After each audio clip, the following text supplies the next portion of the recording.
Nagpapasalamat naman si JC Regino dahil natupad na ang isa sa kanyang mga pangarap.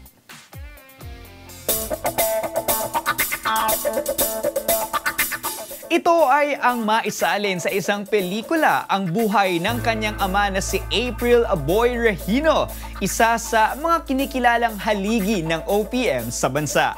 Isinagawa na ang first day shooting ng nasabing pelikula na may working title na Idol, the Movie, The April Boy Regino Story.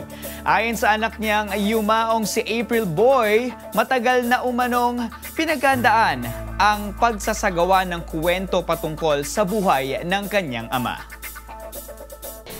Binigyan po nila ng importansya yung buhay ni Dad at ginawan po nila ng movie. Yun. Kasi una po talaga nito is nagkikwentuhan lang po sila nila Daddy. Yung buhay pa to kasi si Daddy nung una eh.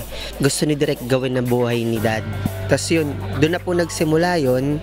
Buhay pa si Dad nung binubuo po yung konsepto. Tapos hanggang sa nawala si Dad, hindi na natuloy. Doon na po nagsimula po ang lahat. Tapos tinuloy-tuloy na rin yung istorya. Simula sa kwento ni Dad, tapos dinagdagan pa ng kwento ni Mami Shaka. Pero ganun pa man, palaisipan sa kanila kung sino ang artistang gaganap sa kanyang ama.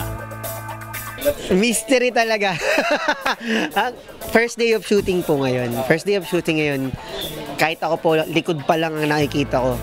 Kapag nakakausap ko siya, nakatalikod lang, bawal pang ipakita.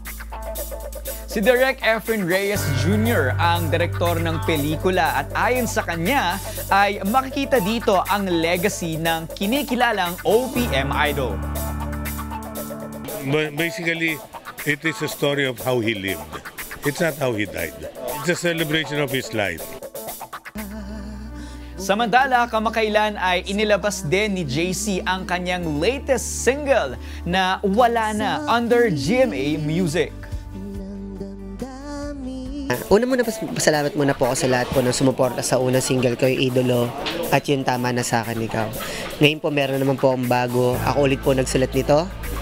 Ito po yung kanta ng mga heartbroken.